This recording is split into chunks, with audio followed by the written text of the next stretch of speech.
এই দেখুন বন্ধুরা কতটা সুন্দর হয়েছে। নমস্কার বন্ধুরা, আপনারা সবাই কেমন আছেন? আশা করছি খুবই ভালো আছেন। আজকে আমি আপনাদেরকে তৈরি করে দেখাবো সহজ পদ্ধতিতে আলুর চপ। আলুটা সিদ্ধ না করে আজকে আমি খুব সহজে আলুর চপটা তৈরি করব। আপনারা কিন্তু অবশ্যই পুরো ভিডিওটা দেখবেন। আলুর চপটা আমি বানানোর জন্য এখানে আমি শুধু বড় বড় সাইজের 4টা আলু নিয়েছি। আলুগুলো কিন্তু এক সাইজের আলু, ঠিক এক সাইজের আলুর চপ বানানোর জন্য কিন্তু এক সাইজের আলুগুলো নিতে হবে।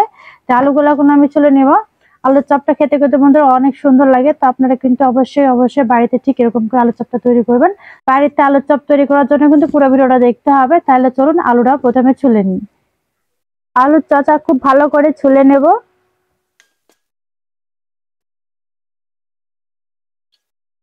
আলুর চচাটা খুব ভালো করে আমি ছুলে নিয়েছি।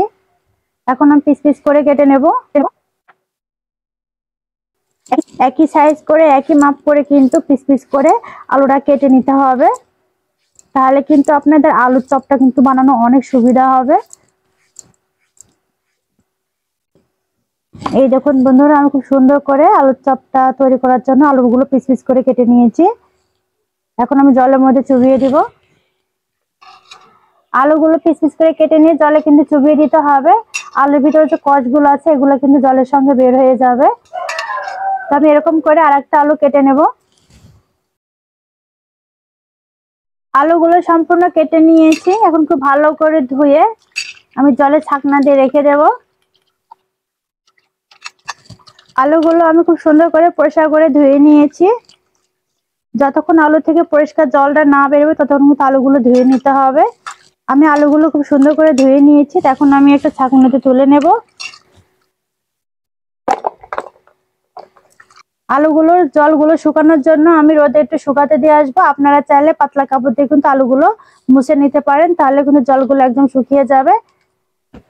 আলুগুলো রোদ্দুরে শুকাতে দিয়ে এসেছি। এখন আমি বেসনের ডোটা তৈরি করে নেব। এখানে আমি 1 কাপ পরিমাণ বেসন নিয়েছি। বেসনগুলো একটু চেলে নেব। বেসনের ডো তৈরি করার আগে বেসনটা কিন্তু আগে থেকে একটু চেলে নিতে হবে। বেসনের যে গায়ে যে দানাগুলো আছে দানাগুলো কিন্তু একদম ইয়ে হয়ে যাবে। বেসনের যে দানাগুলো আছে দানাগুলো কিন্তু একদম ভেঙে যাবে। বেসনের ভিতরে কত নোংরা বের হয়েছে, এই জন্য কিন্তু বেসনগুলো চেলে নিতে হয়। এখন আমি এর মধ্যে দিয়ে দেব চালের গুঁড়ো। এখানে আমি 1/2 কাপ পরিমাণ চালের গুঁড়ো নিয়েছি, দিয়ে দিব। দিয়ে দেব কাঁচা লঙ্কা কুচি। দিয়ে দেব শুকনো লঙ্কার গুঁড়ো। দিয়ে দেব শুকনো লঙ্কা কুচি। দিয়ে দেব হলুদ গুঁড়ো, জিরার গুঁড়ো, আদা বাটা, রসুন বাটা দিয়ে দিব। দিয়ে দেব সামান্য পরিমাণ তেল। এখানে আমি লবণ নিয়েছি, লবণটা পরিমাণ মতো দিয়ে দিব। সবগুলো উপকরণ একসঙ্গে মিশিয়ে নেব।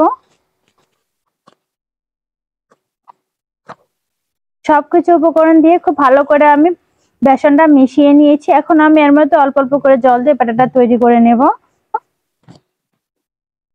প্রথমে আমি অল্প করে জল দিয়ে তারপরে ব্যাটারটা তৈরি করব।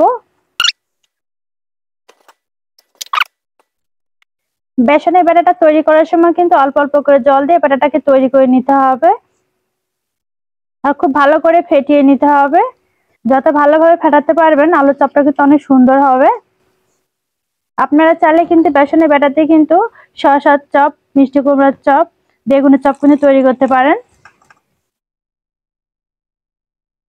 অল্প অল্প করে জল দিয়ে বেসনের ব্যাটারটা কিন্তু একদম তৈরি হয়ে গিয়েছে। আমি ঠিকঠাক ভাবে বেসনের ব্যাটারটা একদম তৈরি করে নিয়েছি।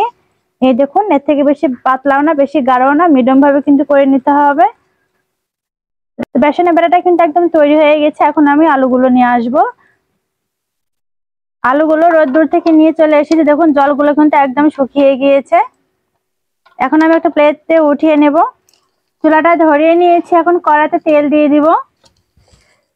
কড়াইতে দিয়ে দিব সাদা তেল। তেলগুলো গরম হওয়ার জন্য অপেক্ষা করব। তেল গরম হয়ে গিয়েছে। তেলের মধ্যে এখন আলুর চপগুলো দিয়ে ভেজে নেব। আর আলুগুলো দেখুন বন্ধুরা একদম কিন্তু শুকিয়ে গেছে রোদে দেওয়ার জন্য। এখন আমি চুবিয়ে চুবিয়ে তেলের মধ্যে দিয়ে দিব।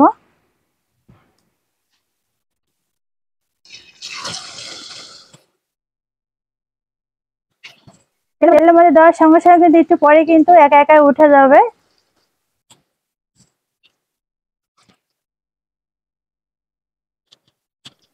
এখন আমি উল্টে দেব। দেখুন বন্ধুরা কতটা সুন্দর তেলে দেওয়ার সঙ্গে সঙ্গে কিন্তু ভেসে উঠেছে, আবার কিন্তু উপরটা কিন্তু অনেকটা ফুলে গিয়েছে।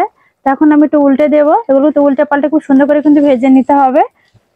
আলুর চপগুলো ভাজা হয়ে গিয়েছে, আমি খুব সুন্দর করে আস্তে আস্তে ভেজে নিয়েছি। এখন আমি উঠিয়ে নেব। এর থেকে বেশি ভাজার দরকার নেই, ঠিক এরকম করে ভেজে নিলেই হবে।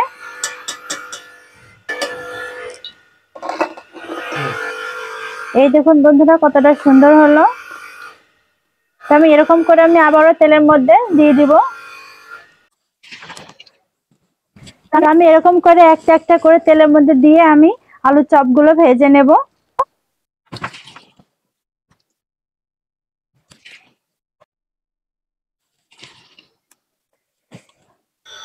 আমি একটা একটা করে আলুর চপগুলো সম্পূর্ণ ভেজে নিয়েছি, ভাজা বন্ধুরা হয়ে আসছে।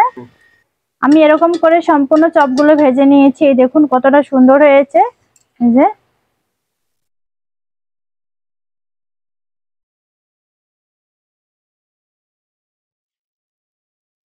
আলুর চপগুলো সম্পূর্ণ ভাজা হয়ে গিয়েছে। আমি খুব সুন্দর করে একটা একটা করে আলুর চপগুলো ভেজে নিয়েছি বন্ধুরা।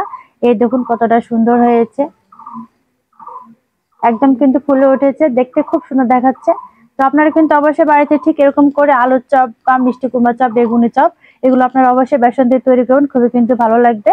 আজকে ভিডিও যদি আপনাদের কাছে সত্যি ভালো লেগে থাকে আমাকে কিন্তু অবশ্যই কমেন্ট করে জানিয়ে দিবেন। আর আপনারা কিন্তু সকালে বা বিকালে এরকম ভাবে আলুর চপটা বানিয়ে খাবেন, খুবই ভালো লাগবে। তো বন্ধুরা আজকে ভিডিওটা আমরা এখানে শেষ করব। আপনারা কিন্তু খুবই ভালো থাকবেন। বাই।